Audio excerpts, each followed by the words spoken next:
And we're back to Mackin and Miles. So, I was on Twitter this week and I saw a whole lot of cap. A whole lot of cap. So much cap you thought we were somewhere selling baseball hats. You know, it was so much. There was cap everywhere. Caps were on the left, caps were on the right. You know, the snapbacks, you know, the fitteds. There was just cap everywhere. Because some people were saying Kevin Hart was never funny. And I'm just like, okay, you're lying on the island if you're saying Kevin Hart was never funny.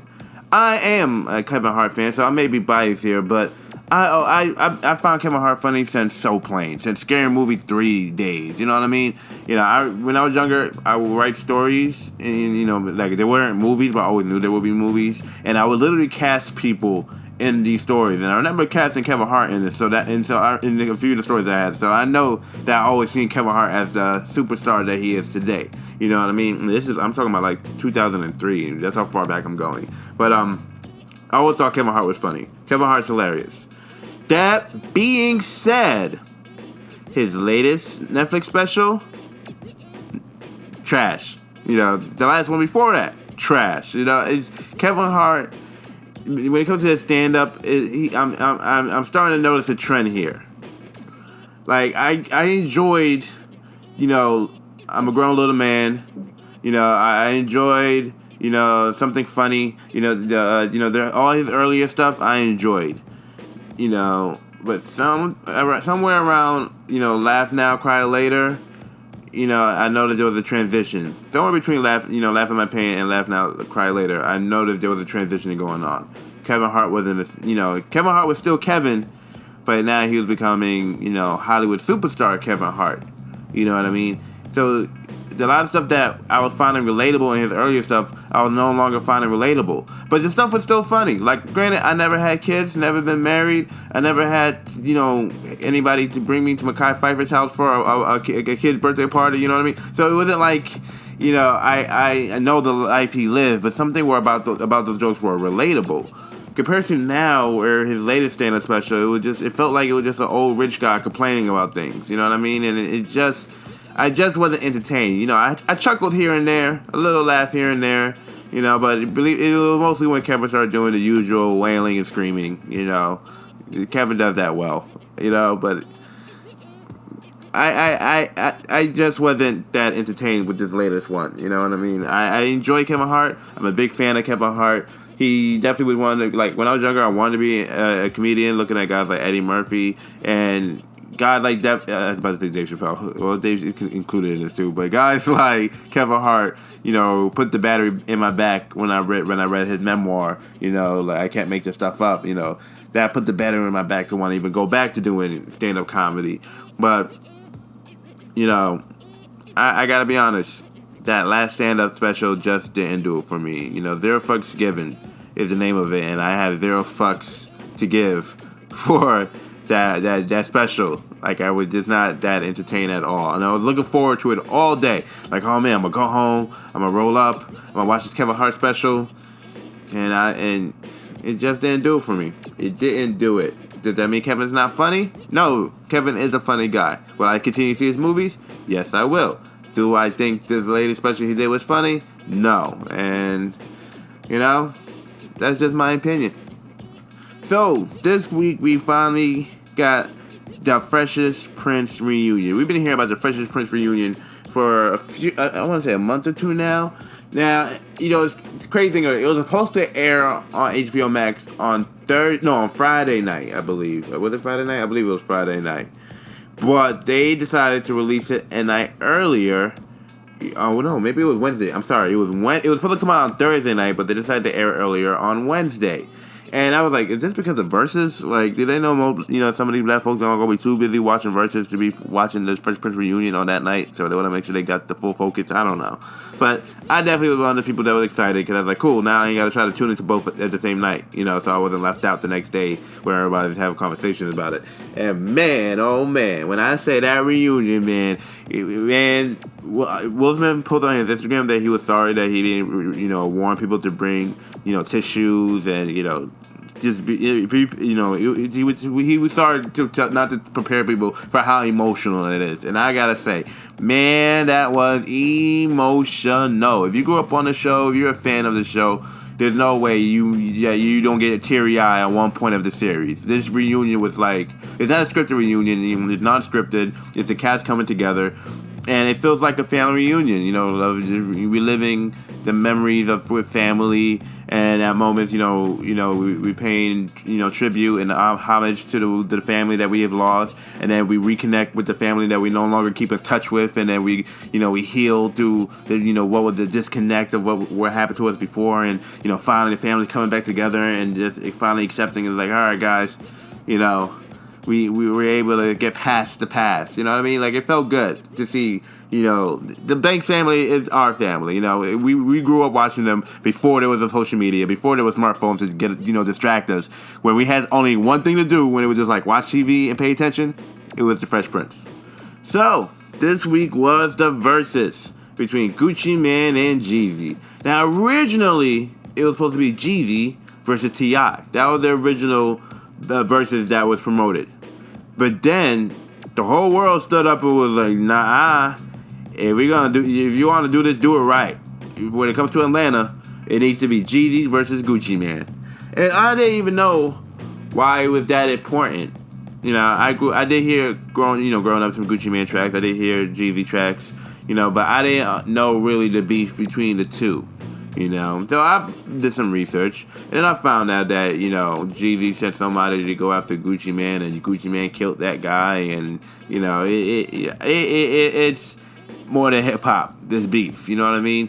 And I was wondering whether it was all for show, all this beef that they were talking on social media, whether this was going to be a real deal or not. So I'm like, let me tune in. Hopefully they got security, and I don't have to witness anybody getting shot. And it was a crazy night. There was definitely a lot of hostility in the air. Gucci Mane never sat down once during the whole thing. Jeezy seemed like he was trying to be humble, but Gucci wanted to make sure he reminded this man what he tried to do. They went diss songs back and forth. They definitely, I felt like there was some disrespect in the air, but at the end, they definitely came together to perform So Icy. So I was just like, okay, was this all for show, or, is this just business? Maybe it's just business, Who knows? So, I went to the movies recently. I've been trying to go back to the movies and try to get my routine back of spending time with the movies. And it's not the same. Nobody's at the movies no more. The movies is practically empty. I mean, don't get me wrong. People are pulling up to the movies. But the environment is not the same no more. It just feels so much quieter and just feels so much emptier. It's not the same vibe. It's sad. I feel sad when I go to the movies now. It just feels so cold and empty. But I went to go see the new True to the Game 2 movie. If Tarek McMillan wrote the original True to the Game book series, these films are based off of it. I didn't see the first film in theaters. I saw it on BET or one of these black-owned channels, or black channels, I'll say, because it may not be black-owned. But I watched it. It's your generic drug gangster romance movie. But at the same time, it's like it's entertaining to watch because of who's in it. Especially with this one, there was you got Vivica A. Fox, you got Lil Ma, you got the what's that dude? The guy who went famous for his mugshot because he got pretty or whatever. So I came back based off of that. I don't want to give no spoilers who else showed up in the movie. But if you like the original one, I feel like you would like the new True to the Game movie, the sequel. It does continue where the last book and last movie ended off. And after this movie ended, I went to go hear the third book on Audible just to see where the story continues. Because I was just like, okay, there's no way you could just leave me at this cliffhanger like this. And speaking of Terry McMillan books, there's another one, Dutch. One of her other books was produced to a film by the same producer that's dropping this month as well. So I guess I'll be going back for a double feature this holiday weekend. So I'll keep you updated on that, let you guys know what I thought about that film when I see it. So I just been put on to a new social network platform, a new social network app, and it's called Clubhouse. Now, Clubhouse doesn't work like every other platform that we are right now. It doesn't work like the old MySpace days or Skonex or nothing like that. It doesn't work like Facebook, or Twitter. There's no pictures to post. There's no videos, no real links. The Clubhouse is just a bunch of people in a room talking. That is it. And I find that very interesting compared to other apps where you have to filter yourself through your content, your audio, your video, your pictures. You do all the editing to create a specific image. Where this one is literally just your voice. You sign in. Depending on who you follow, you see different chat rooms. And each chat room has different conversations going on. You can go in and listen, or you can actually wave your hand and join and talk. Now, for networking purposes, I feel like this is great. I've been looking through these rooms. There's rooms that's literally just based around, like, creators, like, black film producers. There's rooms where it's just musicians, and musicians are just, are planning, like, hey, guys, let's work together. Let's try to make a super group. Late night talks with artists, engineers, and producers and songwriters. You know what I mean? There's a wake and bake club. Late night creative photographers. You know what I mean?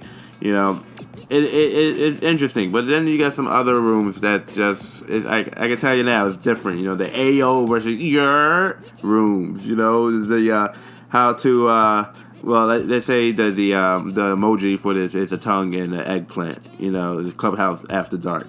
You know what I mean? I literally found one room where it was just moaning. The whole room was just moans. Like, you go in and you just hearing people moaning, and I'm like, okay, what's going on with that? This morning I went to the Sunday service morning affirmation goals and celebration room. You know what I mean? So it's like it's interesting. Now granted, not everybody could join. You could download the app now and get in the wait list.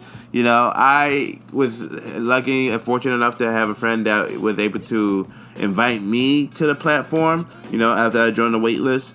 And, because right now it's in the beta stage, so now they're just letting certain people get in. And right now, I'm seeing a couple celebrities in there, a couple actual names that you may recognize in there. They actually here spitting game and, giving jewels. I heard the other day, Tory Lanez was in one of these rooms, and they was cussing this man out, just tearing him left to right.